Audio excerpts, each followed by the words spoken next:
This week's episode of The Totally Rad Show is brought to you by GoDaddy, Gamefly, and Netflix. All right, everybody, coming up on the show, we're going to talk about the remake of The Wolfman, also RoboCop talk. We're going to cover Dante's Inferno, Star Trek Online, Lost is back, as well as some of our favorite TV shows of the day. Stick around. 3 rad unknowns spend a day at Fun Zone, then apply for a loan for a park of their own. Using science, they clone some dinosaur bones to create a homegrown world like the Flintstones. But they all should have known. Now there's low thumping tones. A Jeep has been thrown. That T-Rex has grown. Though they're trapped and alone, their reviews must be shown. We'll never postpone the Totally Rad Show.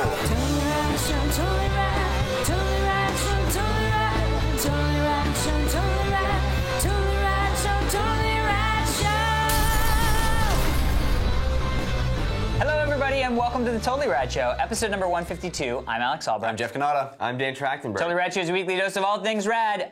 It is effing cold in the studio, and that's why we all have our hands in our pockets. I like it, though. You can actually see my breath. It's not digitally. It's not. inserted. I mean, I'm sure it'll be digitally bumped. Yeah. But they I'm can't not a see it. dragon. It's going to look green after Mike's done with it. Welcome back from the haze of crazy Valentine's Day. Yeah, if you haven't had enough Valentine's Day, Alex is here to shoot Valentine's into your face. Love Shotgun. This is our buddy who's done a bunch of backgrounds and did our Death Machine shirt, right? He did our Death Machine, which you're wearing in this background. Amazing.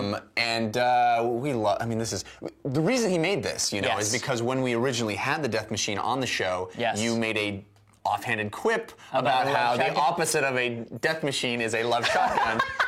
So Sam went back and Love it. came up with Thank you, this Sam. gem. I don't know if, I hope everybody got to see Yeah. how wonderful. Well, definitely, this is Awesome. one of those ones where you go to the website and check it out. Yeah, We're all for like, sure. whoa, Whoa, hey, like- love Shotgun. yeah. Hi, Mike, I love you. I got hit by some stuff. Anyway, let's get into the show, shall we? Huh?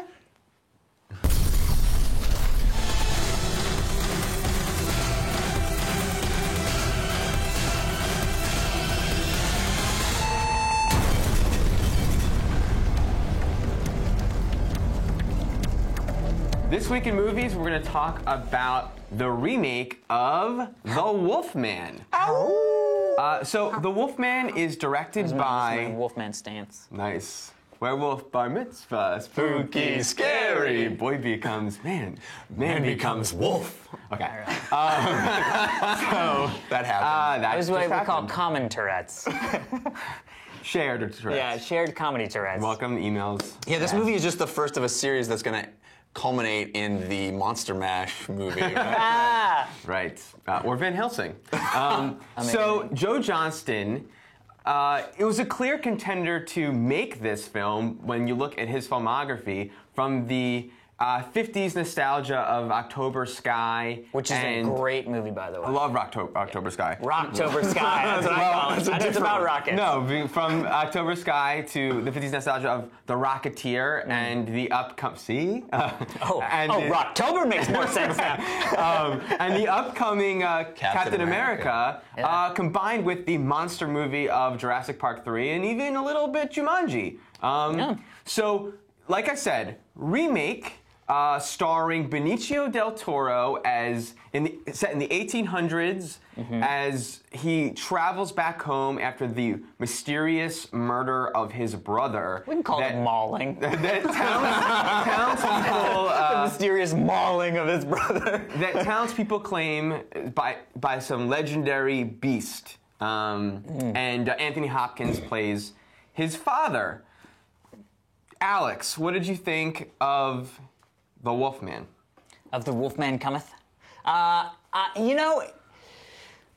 Here's the thing. I think there was a lot of good. I can't lie, there was a lot of breath I saw. I know. Just It's my dragons. I smoke a lot. No, just kidding. There's a lot of good in this movie.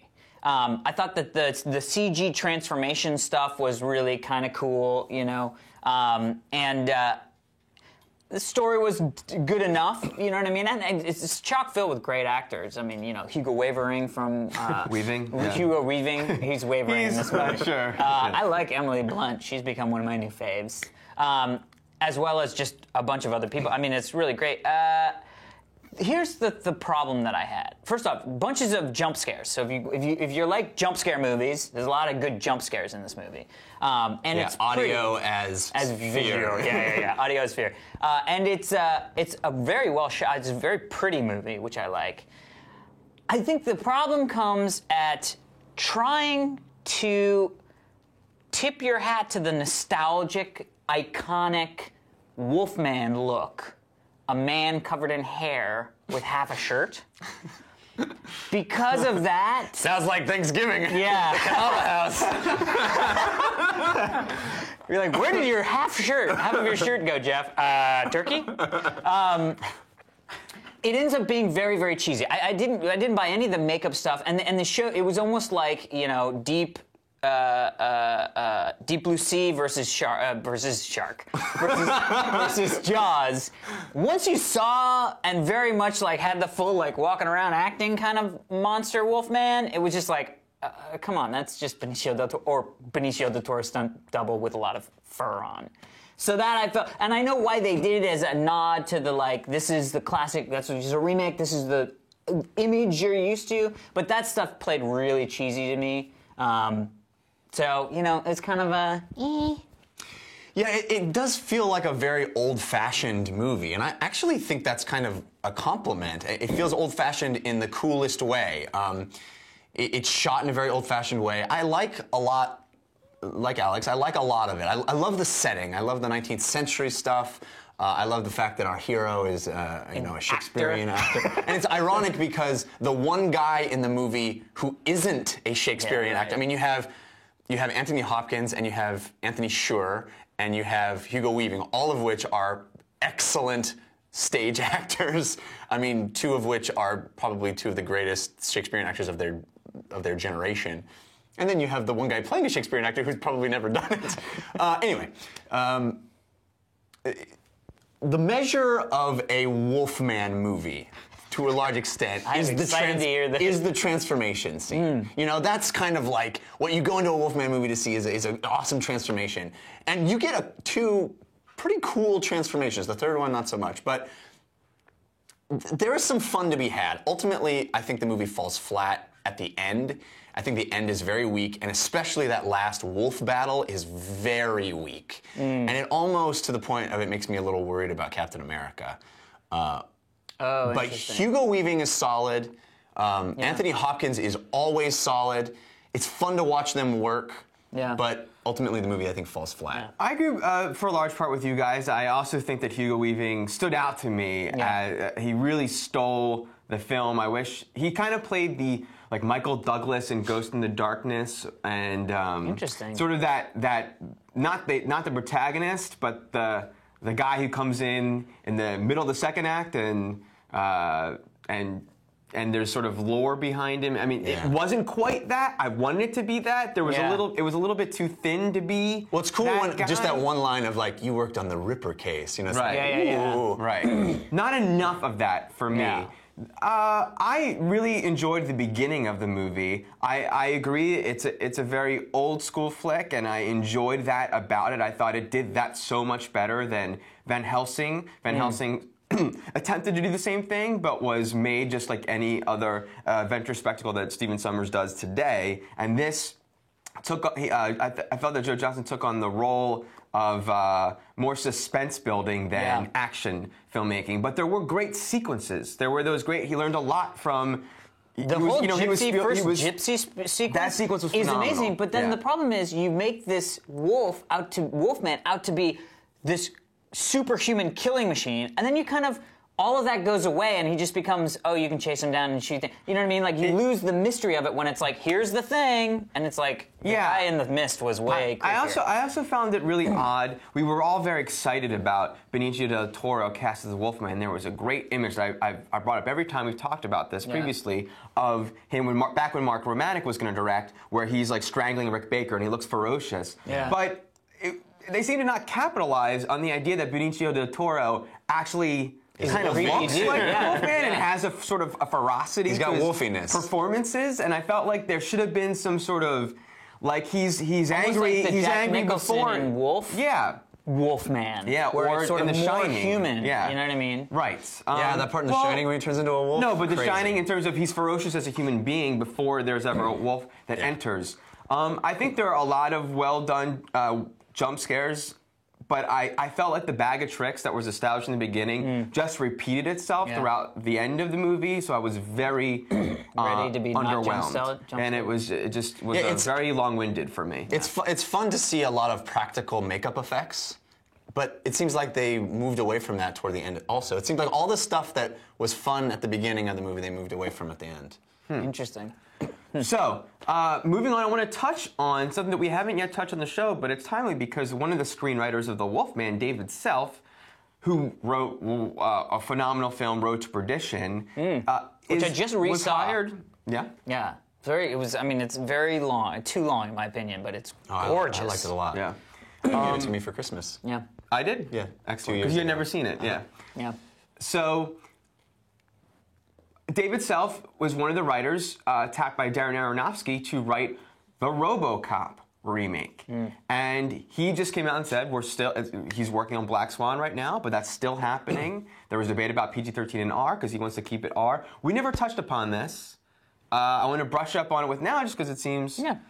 What do you guys think of a Darren Aronofsky? So Darren Aronofsky was also supposed to be the dude that remade Batman before Nolan got his hands on it. And Interesting. I do think that That would have been an interesting Batman. it would have been an interesting Batman. I think that Nolan and him have similar Is he the one that did sensibilities, so I feel like they got... Tree movie? The Fountain? The Fountain. Yeah, he did Pi. So Darren Aronofsky did Pi, Requiem for a Dream, and The Fountain. And The Wrestler, of course, which we talked about a couple years ago. Was our movie of the year last year. Right. Game of the Year, The Wrestler. But not last year, the year before. Right. So what do you guys think? RoboCop. We all have a great affinity for Paul Verhoeven's '80s gore fest classic. Yeah. Written by Frank Miller. Right. I'd buy that for $1. Yeah, Right.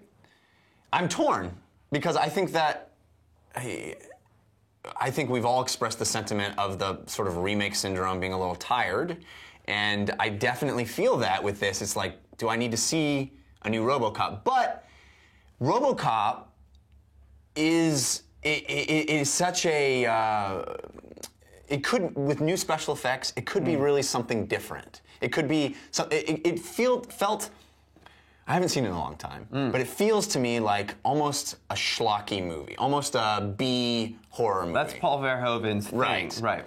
And I think In the 80s. I think a much more serious take on it, and it seems like Aronofsky is the director to have a more serious take on it, Right. could be something that propels it forward. Yeah, we could get RoboCop as done like Blade Runner, which is what I want.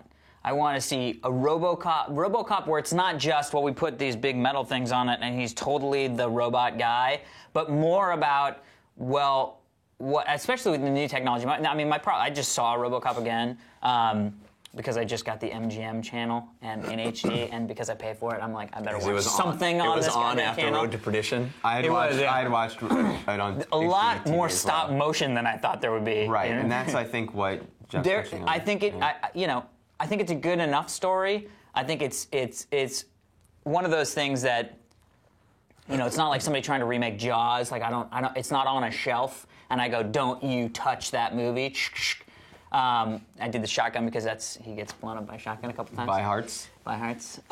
So I say I'm down. I'd love to see what somebody does with it. I mean, as long as they don't do the G.I. Joe Meccano suit, watch the guy jump but over a bus. Aronofsky- That's not really his That's thing. what I know. That's what I'm excited about. Yeah, I agree. It's the kind of thing where, with today's sensibilities, visually it could be really exciting, but also with Darren Aronofsky, who's very interested in character-oriented movies. One of the scariest parts of RoboCop to me was when he's sort of flashing back to his and he because the whole gun, he's walking through his house or something, Yeah. and he remembers that's where he got the gun thing, was from watching on TV with his kid, His or kid's something. favorite And TV show.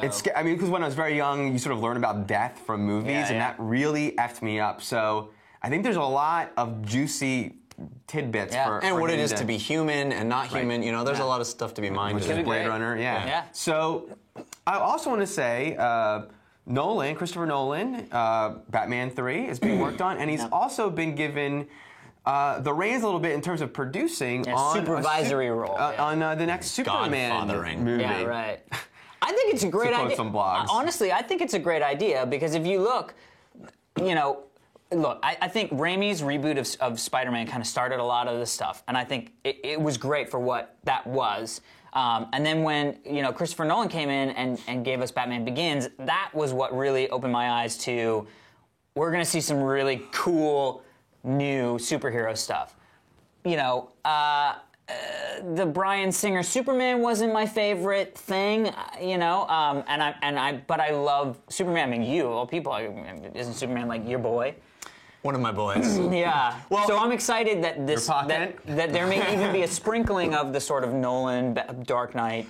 Well, touch on it. it's interesting because it seems what Marvel is doing is taking their stable of the Avenger characters and overseeing all of the different properties with a sort of what you hope is a clear, consistent vision that leads up to an Avengers movie.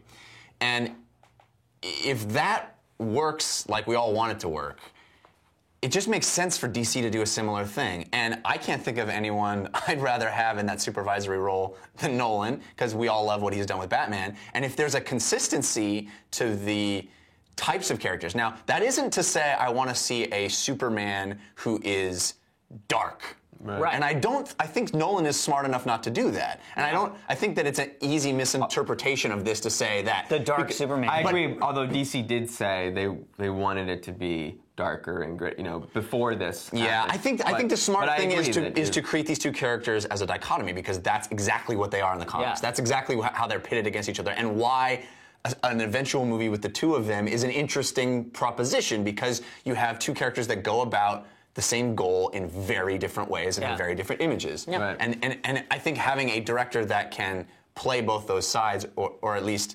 oversee those things so that there's markers put in place to eventually lead to this end point would A be fun. Justice League or a Batman vs Superman? I'd much rather see a Justice League, but I'm happy with the Batman versus Superman 2. That would be amazing. Really? Interesting. Good times.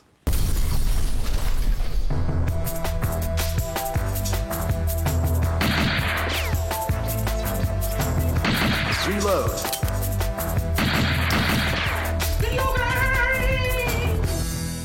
Do you like boobies? Yes. Do you like gore? Sometimes. Do you think that the God of War games don't have enough boobies and gore? Yes. Well, the kind folks over at EA have a game just for you. It's called Dante's Inferno, and it's based, of course, on the classic epic poem. Loosely based. Base. Probably as loosely as you can base something. Yeah. Although it does have abandon hope all ye who enter here. So that's from the book. It's in there. I don't know if it's as loosely based as. It's pretty loose. It's pretty loose. I don't know if I agree with that. Okay. Anyway. So you have a character. We have Dante. He's going down through the 9 levels of hell, as described in the book, based on all the different sins, greed and lust and all those, gluttony. This character is much more of an ass kicker than I think Dante originally wrote, and he's got this strip of something or other that he sewed into his own flesh. It's really a story quilt. It's a story quilt. Yes. It's a flesh engraved story quilt. In different moments, the camera zooms in and we see a real mixed media kind of presentation of the story, which I thought was very interesting. They have animation, classic animation. Really reminded me of Heavy Metal. Yeah, The very much animated so. series where there it's like all these different vibes, but then also very adult themes, Yes. But the gameplay is lifted almost wholly from the aforementioned God of War series. It plays It's button for button. Button for button, almost. I mean, they do. There's an interesting little mini game where you collect souls. That's almost like a rhythm game. That is a new addition. But as you said, very well said, button for button like God of War. So let's start. Dan, what did you think of Dante? This game is so copied from God of War that it's traced.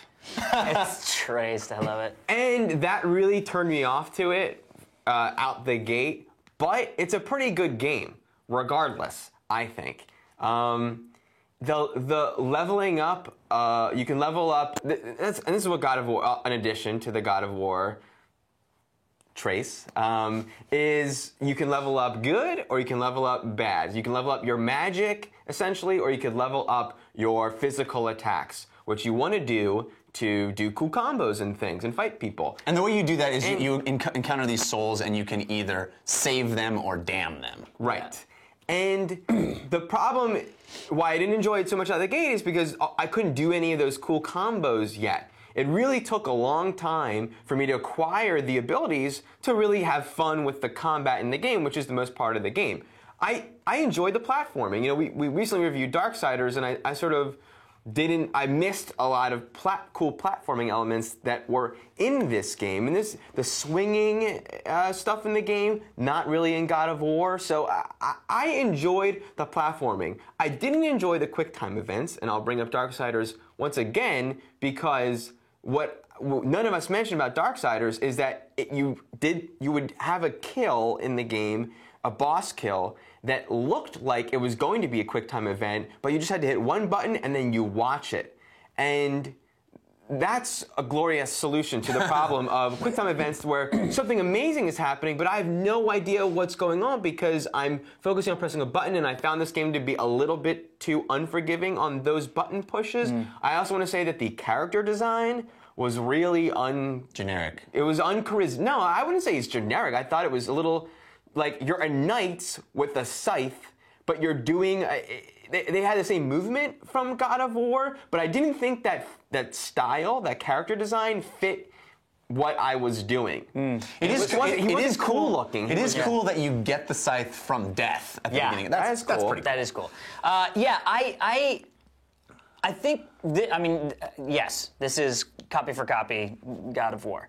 And that said, I think it really makes you appreciate something like Darksiders, where outside, out of the box, you go, this is just a God of War clone. And then it's like, oh no, there's all this other stuff it's not a God of War Just so clone. happy that we're mentioning I know. He's like, yes.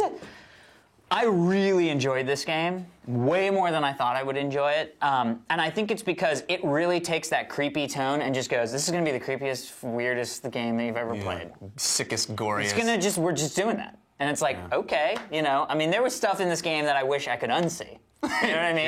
Yeah, I was a lot of it. The one thing it adds to the God of War formula is tongue nipples. Yes. Which, and excrete babies with knives. I mean, why wouldn't it? But that said, I agree with Dan. It starts off very shallow, but then it actually shows this depth that was really interesting and fun.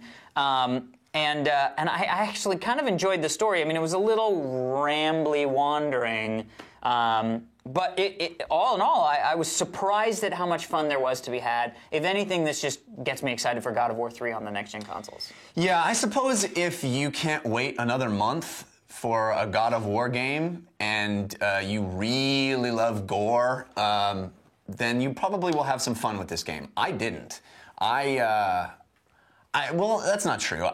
I started out disliking it intensely, and then there was a period where I was like, this is kind of fun. I'm leveling stuff up. The combat is very solid in this game. It works. It has a formula that sticks to. I was like, holy. Me too. Super fun cross combos. Dude, armor. The cross is cool. Yeah. But then I got to a point where I started dying a lot from really stupid things, and there was a part where I was going across this kind of mining type area, and there's this platform you're on, and it tilts, and you have to leap from one to the other, and the camera rotates just at that moment every single time, because you don't have any control over the camera in this game. And I died maybe a dozen times, and I turned it off, and I said, I'm never playing this again. I'm never playing this game again, because... I didn't have that problem, but I would also say... I'm sorry. No, go ahead. I would say I like not control the camera because it used that right thumbstick in a very cool way. The speed at which you can normally the dodge is never used in combat, but this I really use it all the time because it really worked by utilizing that right thumbstick to swiftly move aside. I just was so frustrated by it. Wasn't so much that I was dying there over and over again, is that I died there and I didn't start there. I died there and I had to go back and do this big fight over and over again. And it's like, you know what? give me better respawns. Man. Respawns Yeah. are a crucial. It's a big part. thing. A great innovation of the aughts. I'm just much more interested in waiting for God of War 3, which is next month. Yeah. Okay, so we love MMOs. Alex especially loves MMOs, and there's been a big one that came out a couple of weeks ago, and we've been playing, and it's called Star Trek Online. And Star Trek Online takes the Star Trek universe and translates it into a massively multiplayer online game. It uses the fiction of the universe. It allows you vast amount of customization. You can play a whole bunch, I don't even know how many, a whole bunch of different alien races, because the Star Trek fiction has tons of Well, I alien think it races. you can starts with custom make 9, it, and so then you it's can infinite. make. Yeah, I think it's like 9 or 10 different things, and then you can make your own alien. Yeah. With whatever stats. And the game is basically split into 2 major sections. There is the outer space flying around in your ship, and every player has a ship. You're a captain of your own ship, which you can customize. And there is space combat associated with the ship, firing your phasers, or firing your photon torpedoes and destroying the enemy spacecraft. And the other half of the game is when you beam down your away team onto a planet. And then that is much more of a what you might expect from an MMO, as far as having a party of people run around and fight enemies and explore the terrain. Unique to this game, I think, is that you don't need to have other actual human beings to constitute your party. You have an away team, just like you see in the Star Trek show or movies, and you can constitute that away team with your science officer and your engineering officer, and those are played by the AI of the game based on the equipment that you give them, even if you don't have other physical humans to do that for you. So you can really solo in this game and still have the party experience in those land missions. Maybe you should describe where in the Star Trek lore this game is set.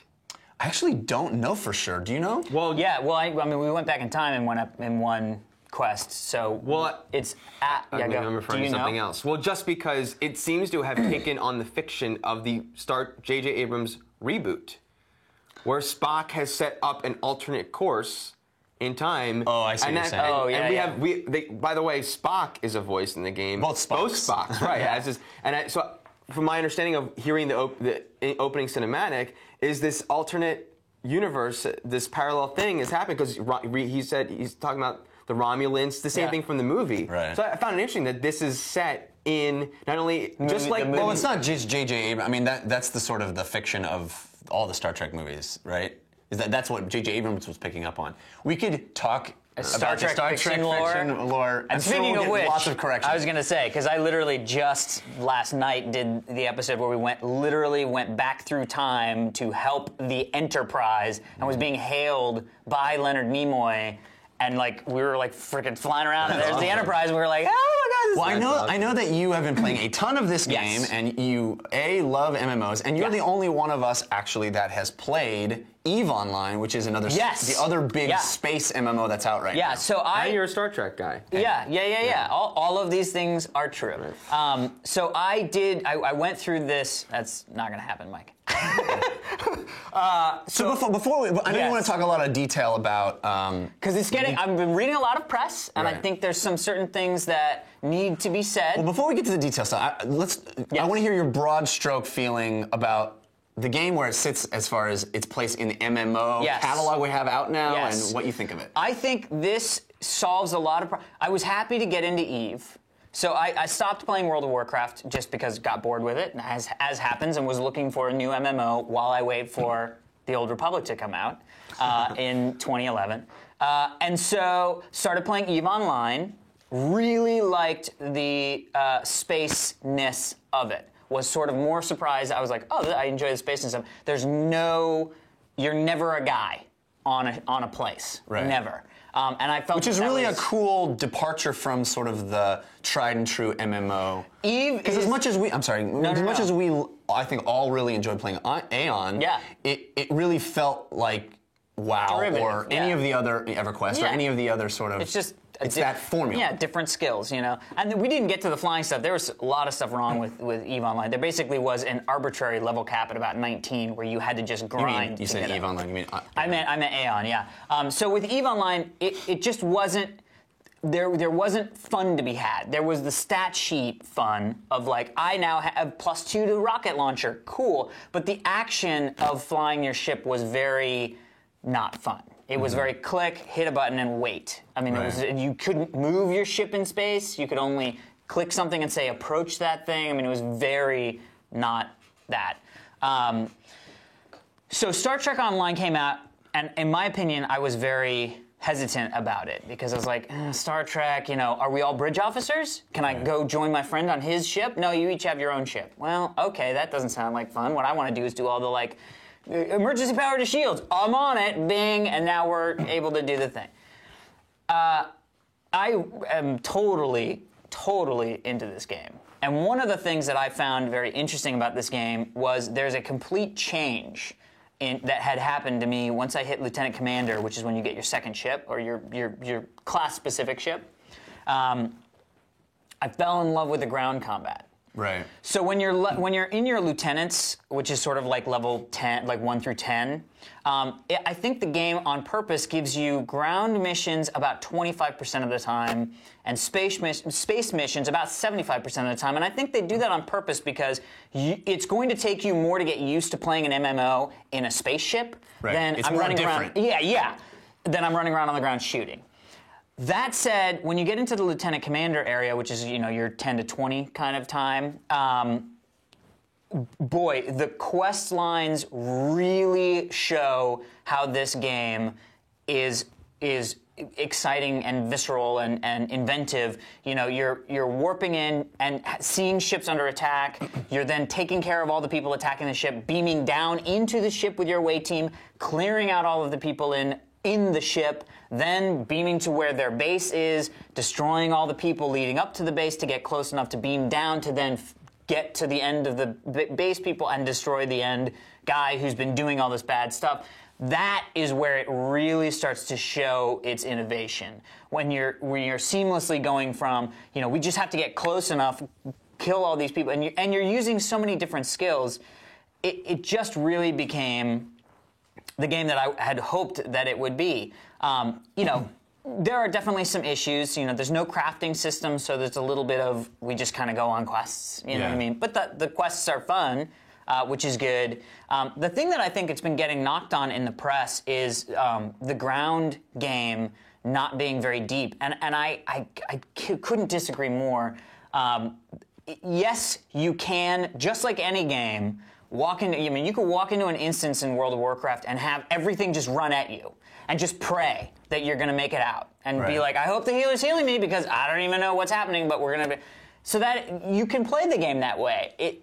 It's not fun, but once you start to realize that you can level up your away team members, you can set them into different positions, you can tell what skills to use at what time, and you can really strategize about how to keep people at bay, how to make sure, you know, if people come through and get to you finally. I mean, a lot of the stuff that you can do in WoW, and I think people just aren't giving it the opportunity to go, I'm going to sit down, and maybe it's, you know, the fault of the game. You don't need to have to force somebody to go, no, sit down and be strategic. But once you do that, it really unlocks this amazingly deep ground game. And we haven't even gotten to the point where if you grouped with 5 people, you're doing 5-man space combat, and then all 5 of you are beaming down and you're playing your own class in the away team group. We haven't even done that yet. And a lot of the stuff that they're talking about with these raid-isodes, which is what they're calling their sort of endgame stuff, is you cannot have an away team. You only can do these experiences with 4 Physical other people. Yeah. So I'm having a blast, yeah. Dan, what is your opinion of it? I have not played it as much as Alex, and there is a lot that I still don't understand about the game because it's such a unique MMO. I'm very overwhelmed with how much I have to learn how to play. Despite that, it feels like it's, and once again, I don't play a lot of MMOs, but it feels like one of the best MMOs ever made. I think it's a spectacular game. It's everything I've ever wanted next to Mass Effect 2, out of a space game. The feeling of playing a space game. I love the look. It's quite a month for you. I love Big month for space. Yeah, I love the look of outer space. It's what Battlestar Galactica started to do. It's not just black with stars. There's colors, and it's amazing. I love. It has one of, not only by far, it's the best score of a MMO.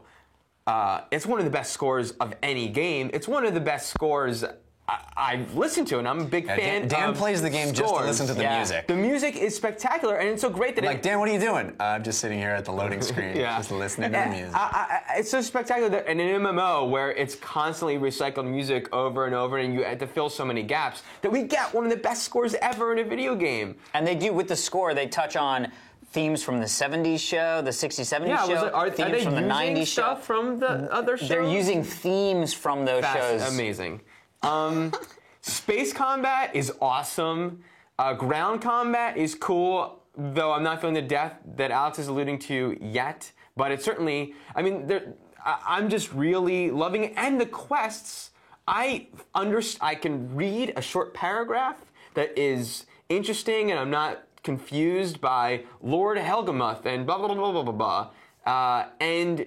Because the quests feel like there are a Star lot Trek. of still There are a lot of nonsense there are a lot of names. nonsense names, but the quests just they feel like Star Trek episodes. They feel like you just need to go like I get it. I buy into it, and I feel the story of what I'm doing more so than in any other MMO. So I think it's pretty great. Yeah, I agree. I think the game is very, very, very well designed, and it's Cryptic Studios. The guys have become specialists at MMOs, and it really is quite amazing that there's two very specifically separated games. I mean, it's almost Ballsy. two games. Yeah, it's ballsy. And both of them are very good.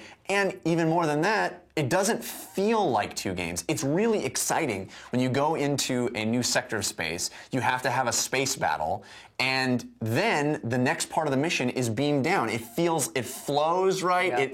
Yeah. It mixes things up because you're doing completely new, different kinds of things.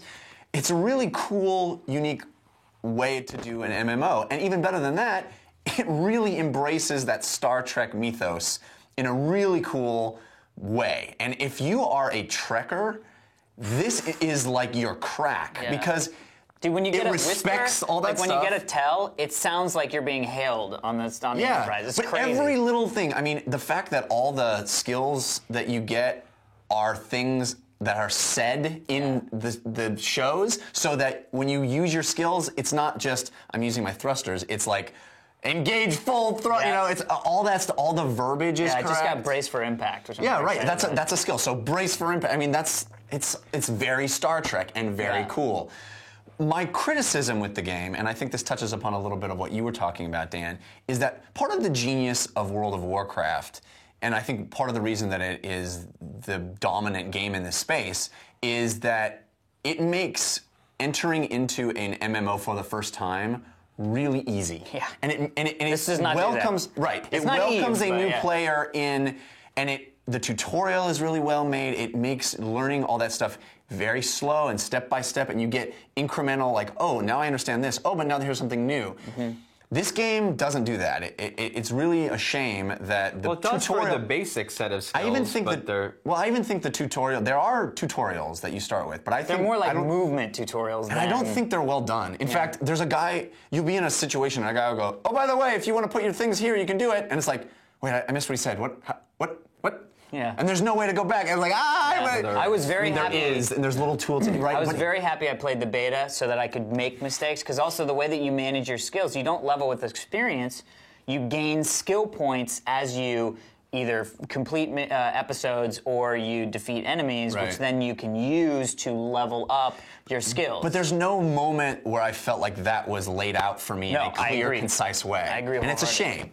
shame. But this is a very good game. And I should mention, we do have a totally rad fleet. Correct. So if you want to be part of the totally rad fleet, The easiest thing to do is just hit O, you bring up your little social panel, go to search, and just type totally rad fleet. And it'll list all the fleet members that are currently on. Send somebody a tell and just say, hey. so everybody's welcome. I mean, there's no. Should we say our names? I'm not. I'm probably barely going to be on, but I am. What do you mean you're barely going to be on? I'm Jack Burton of the USS Pork Chop Express. You just wanted to say that. Yeah, You're that so way proud of it. They can email. I'm America because I want to reach captain at some point. Yes. You can fill that in, and my ship is the Avenger. And I'm Sleeks of, I believe I'm on the USS Reaper right now. Sweet. Yeah. All right, rock and roll.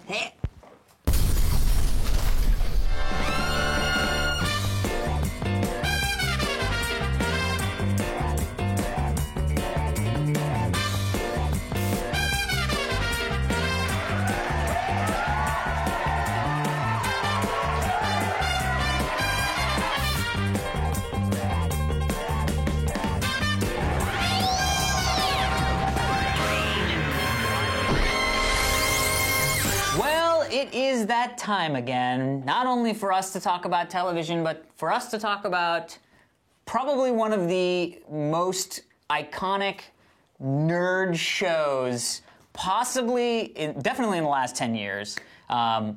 This is ABC's Lost. It's not a nerd. It's an iconic television culture. show of the century. Yeah. Or the century. Lost. It is now back for its final season, and really the S has hit the F, as it were. We've seen now 3 episodes. The season premiere was actually a 2-part episode, 2-hour episode. So we're on. Panicked there for a second. Yeah, you're like, don't tell me what happens to Locke. So you guys know Lost. We don't need to get into what Lost is. But this is spoilers. If you're not watching Lost, don't watch this to see if you might be into the show. We will ruin it for you right now. Yeah, no. If you haven't seen Lost, go back and watch season 1. That's the best way to get into Lost.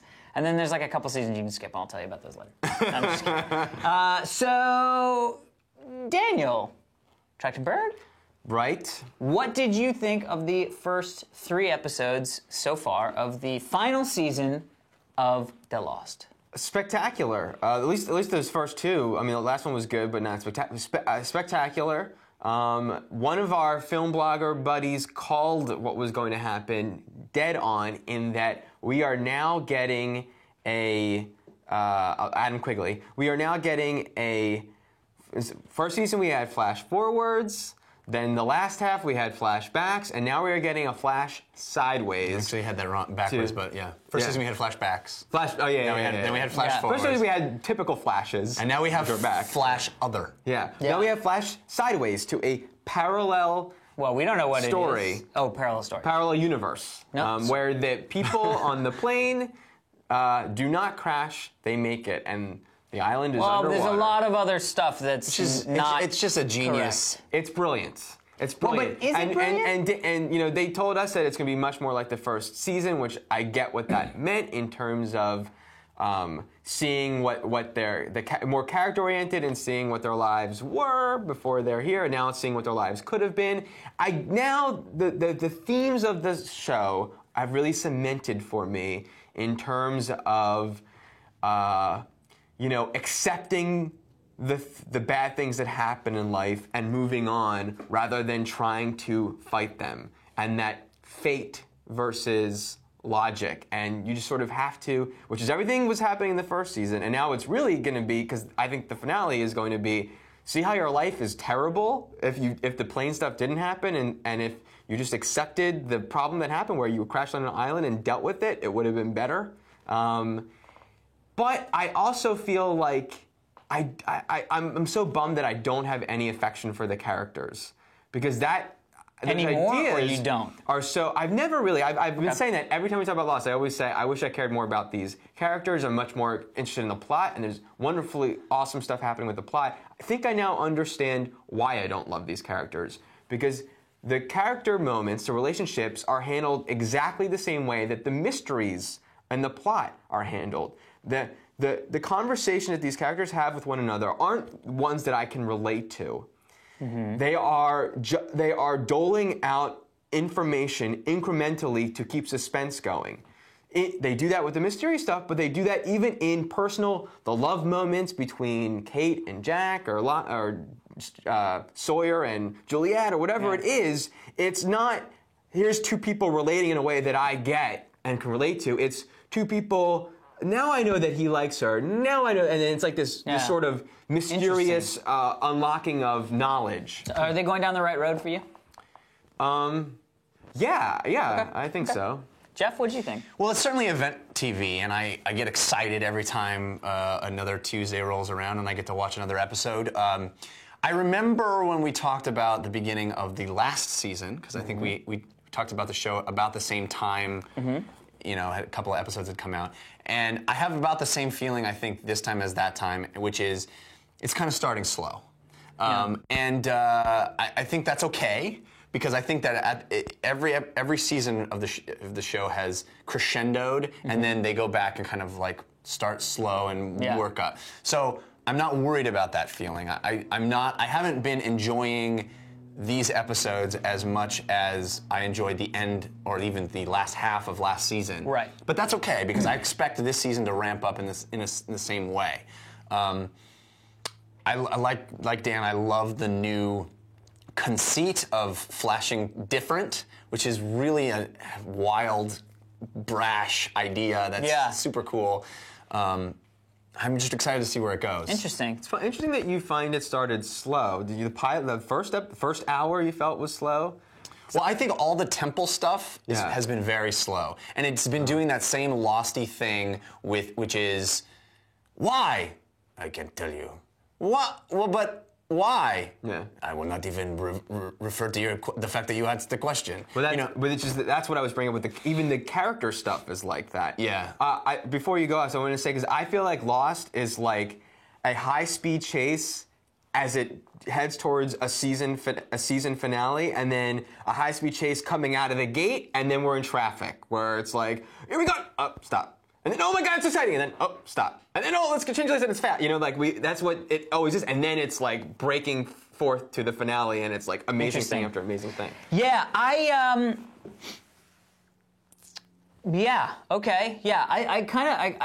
sort of agree with you and with you in the fact that I think the first episode of the season was very go, gadget, go. But then it has really hit the brakes.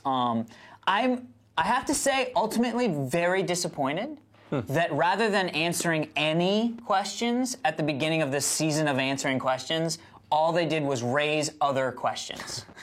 I mean, not to the point where you didn't have to come and say, here's exactly what was going on, episode 1. But the fact that we are now in a situation with new characters that we have no idea what, all that they have done is raise more Lost-like questions, which is fun, because that is Lost. And I enjoy that ride. And I think that they even sort of mockingly made fun of it in the sort of pitch to what's going to happen next week, where they go, this is the season where we answer all the questions. You know, if after next week they don't even start to go towards answering some questions, it's really to a point now where I just feel like a beaten spouse. You know what I mean? Like it's just a little bit. You say that every season. It's a long season. We say that every season. No. You can have one This episode. is this is it. This is the end of the show. Yeah, but it's not the end of the end of the Yeah, but show. it's only 13 episodes. It's not like we're. Well, we only have done 3. Yeah, There's that's 10 more. Yeah, 10 more episodes. There better be some answers. So there's some really interesting things. There's also the interesting things is it brings up so much conversation about what could possibly be happening. I actually also do not like the slide sideways stuff because at the end of the day, it's Dallas. It's going to be an episode where they go, this stuff that you've been concerned about didn't happen, or this stuff that you've been concerned about didn't happen. And so it's hard for me to get invested in either of them because now I'm like, well, but what? Okay, I don't care. It's possible that they don't do that. It's possible they come up with a third elegant solution that both of them happen. And by the way, multiple I think dimensions and shit. That stuff. It's like too says easy. Mr. Star Trek guy. No, that's fun. But I know that that's what it's about. But this is like that's too easy. I want it to be something smarter. There is something I could come up with. I believe there was an interview where Damon Lindelof said they're not going to answer what the numbers are, and I think it's pretty clear that they're not going to answer. It's not. I don't have little questions of like why Hurley's shoe is blue. And the numbers are fine. I don't care. I've let go most of the numbers. Yeah, but the numbers, they haven't even brought the numbers up in 2-3 seasons. Well, yeah. Well, so I just want to say that Like I don't think polar we're going to get any major answers. I want a cathartic ending Yeah, to a mystery. that's what because they if are they going don't after. give you a cathartic ending to a mystery, then what? There was no mystery. I think There was a well, mystery. let's move on. I just want to say I think it's pretty clear when Brian K. Vaughan came on board either a season or 2 seasons ago, who did Why the Last Man, which had a huge mystery in it, that he very slyly and some say cleverly solved by not really solving it, making it more of an emotional solve to some questions people had than a plot solve. I think the same thing is going to happen with Lost, where they're going to bring your characters for full circle. I don't think you're going to find out what the smoke monster scientifically is. Well, I think you're going to just feel. I don't even need to have the smoke, but Well, and that people was are one thing. That clamoring for was those one thing answers. that I don't think smoke you're gonna monster. get those That was answers. one thing that they sort of made mention of what the smoke monster was, which I thought was a good sort of check off of answer box. So, as always with our reviews of Lost, it remains to be seen, as it were. I mean, I think all of us are going to continue watching it. All of us are going to we'll check continue back in enjoying after it. the show's over. Yeah, About it again. God, that's going to be weird to like be a fun recap the series that Yeah. was Lost. So moving on real quick, we get a lot of time to for us to pick out new shows or to pick out shows that maybe some of the audience has recommended that we watch, and all of us sit down and watch it and sort of tell you what we think of it. Rather than doing that this episode, what we decided to do was to come to you and say, here's a show that I'm watching. Here's a show that I'm enjoying, and maybe not something that I need the other guys to experience in order for me to feel like it's a good show, but just something that is on my TiVo that may or may not be mentioned here if we're just reviewing new funky shows. So I'm going to start with you, Jeff. Yeah, it's a show I've mentioned on the show before, but this season it's back, and it's Damages. It's on FX, and it's a show that I absolutely adore, and this season is even better. This is the third Seems season. like FX is the Jeff My channel. Jeff channel. I know. Shield, Damages. Right now, everybody is queuing up their emails to say, why haven't you talked about Sons of Anarchy? I'm going to watch Sons of Anarchy, okay, I promise. But I'm really excited about Justified coming out. Anyway. There's a lot of FX is doing awesome a stuff. lot of great stuff. But I want to talk about Damages specifically. If you haven't watched Damages, I highly recommend renting the first season and starting there because it is serialized and each season is a different case but builds upon the information you know about the characters. It's Glenn Close in doing some amazing work. She was nominated for an Emmy. If you didn't, she may have won for that show. And you know, I've been saying this year that I think Modern Family is the best cast show on television. I think the casting director deserves an award for that show. But Damages may be the most interestingly cast show on TV. They always pick people who, first of all, great actors. I mean, last season had William Hurt, what's her name? She was in The Mist. Anyway, doesn't matter. This season, and they always put Marcia Gay Harden. And they always put in like comedic actors like Daryl Hammond in non-comedic roles. This year, two big comedic actors, Martin Short and Lily Tomlin, are in very serious, awesome roles, and they're shining.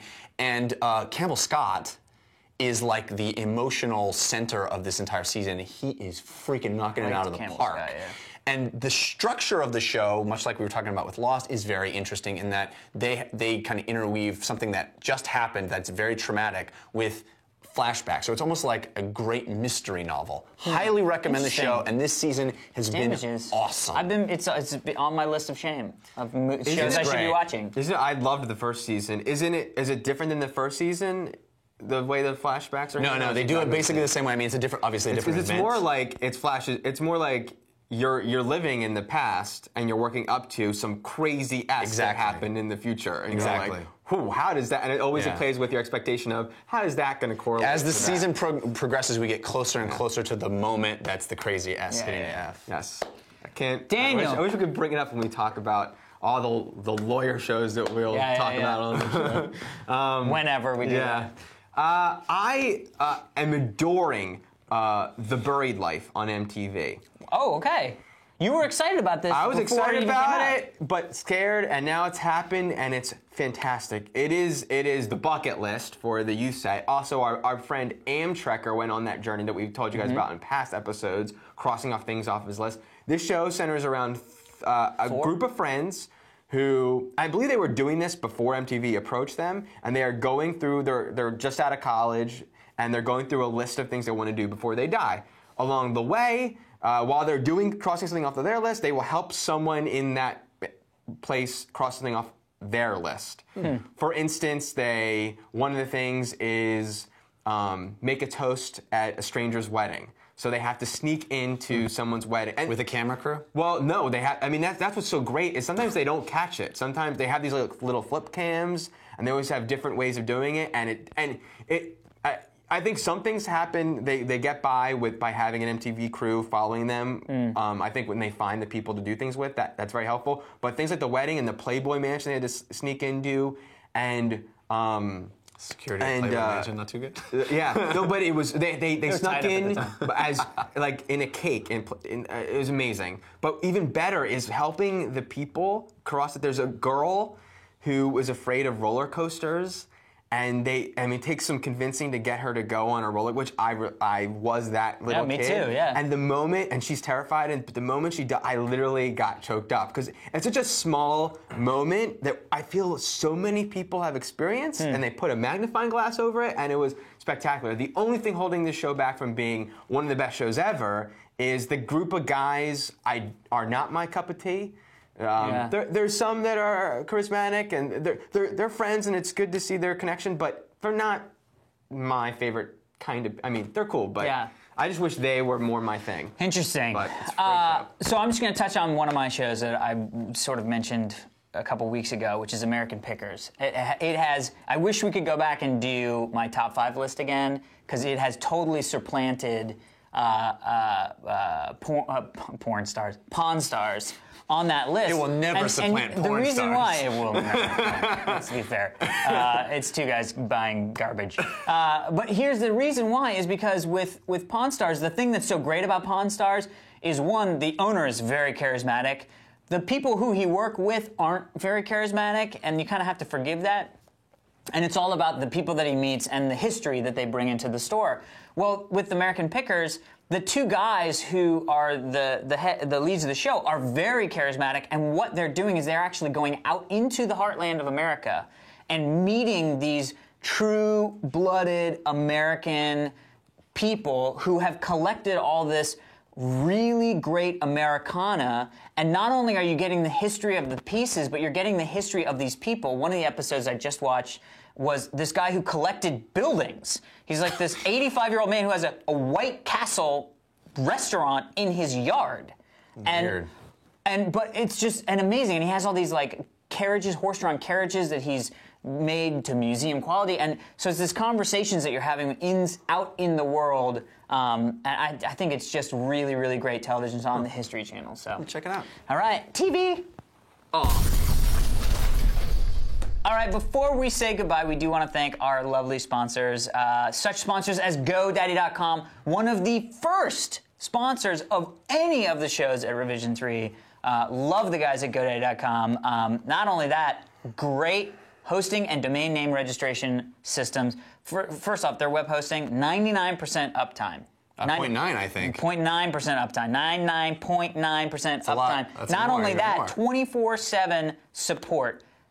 Cannot tell you how frustrating it is when, especially on the West Coast, when it's 5 o'clock in the afternoon, 4:30, and you're like, oh man, I forgot, I gotta call so-and-so. You pick up the phone and you call, and we're open till 6 Eastern. Yeah. And it's like the most frustrating thing. So 24/7 support, amazing. Also, you can get .com domain names as low as $1.99. Crazy town going on right now. And if you use the coupon code TRS8 when you check out, you'll get 10% off your entire order. Head over to GoDaddy.com. Also check out revision3.com/GoDaddy for all of the TRS codes. Do you want to play more video games? Sure, we all do. Do you like boobies? Do you like gore? There's a game you can. There's a game for you. Hey, if you're impatient about wanting to play God of War and you haven't played the previous God of Wars, or you want to revisit the previous God of Wars, great way to do it. Gamefly.com. It's your subscription to video games. You can pay as little as $15.99 a month. They give you all the games you can possibly play. You get one, you play it, you send it back, they send you the next one. It's easy. There's no late fees. There's no due dates. It's on your terms, and I think it's a great way to play lots of video games and not spend yourself out of being able to buy anything else. You could even get 3. at a time. Yeah, I think there's a variety of different it's like- plans that Yeah. they have. Yeah, I can only handle one game at a time personally, but I juggle games. you're a game juggler. I like to play juggling games. You often have set them on fire and juggled them. I've seen that. Yep. Don't Gameplay do that doesn't with like that. They're like, why are all your games melted?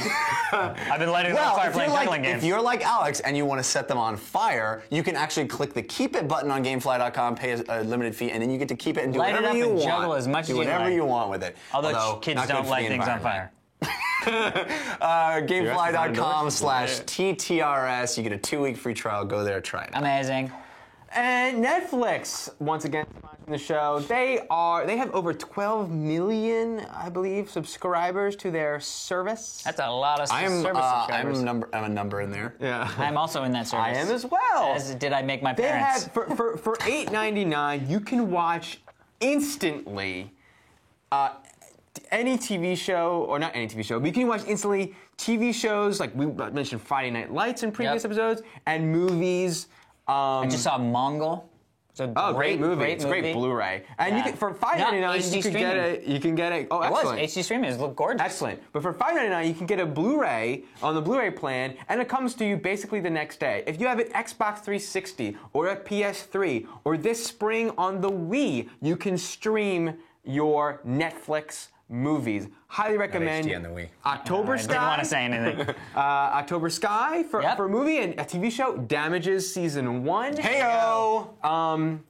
Head on over to netflix.com/TRS to get a 2-week free trial. Epic. Also, our good friends over at Co-op have done something crazy. Very cool. They have cut the cords and are going live. So every Tuesday night at 7 p.m. Eastern, 4 p.m. Pacific. 4 p.m. Pacific, the guys over at Co-op are doing Co-op Live. Now, you'll still be able to get the podcast of Co-op Live through iTunes feeds and stuff like that, but if you want to get in on it, catch them live. They're streaming out of the Revision 3 studios, but they're going to Yeah. travel around and do crazy live stuff. And they also, you can interact with them. That's the cool thing about Live is that they let you, they're answering their Twitter feed as they go. So That's really it's cool. Very interactive. We've had tons of fun every time we've done live stuff, and Yeah. we should definitely do more of and it. their but- first one we just watched, it was super fun, and they're great, man. They're awesome. They know so their stuff. Support some Co-op. Revision3.com/co-op. Or Coop. Also, we do want to say, if you love the background, if you love the shirts in the background, these shirts are They're available real. for sale. Not only that, we've got the new TRS baseball jersey. We're still working on a sweatshirt because we just don't know what we want to do for the sweatshirt right now. Although we could have used one in You can see today's. the awesome Death Machine shirt in here. We got the Skull tee in here also. Yeah. Lots of good so stuff. much cool stuff. Jinx.com/TRS for all of the materials that we have available. Mm-hmm. And if you'd like to do a background, like saying? Yeah, send it in. TotallyRadShow.com, fans at. Oh, Bond. James Bond. Oh, I didn't know you were using the European Way of etiquette. delivering Fans at information. TotallyRadShow.com is also where you would send us an email. We love hearing from you about Yep. the show, and send it there. Also, you know what? I want to do a little whoop-a-doop-a-doop. Oh, I got a whoop-a-doop I just thought of. I like whoop-a-doops. You are not going to want to miss next week's episode of the Totally Rad Show. was a whoop-a-doop. You are not. I think it's going to be special. I like to do a little whoop-a-doop in that I just started a website. What? Yes. I started a website called One Cool Thing a Day. Oh. Head on over to onecoolthingaday.com where you will see one cool thing for you to marinate in for the rest of the day. And every day at Mostly salad every day at dressing. midnight, every day at midnight, a new thing will be posted there. From a commercial, a short film, a quote, a picture, whatever it is, one cool Guarantee thing. that's cool. Check in the day. I guess Amazing. one rad thing a day was already taken. I He didn't want to I didn't want to put all my cross-pollinate too money on much. one horse.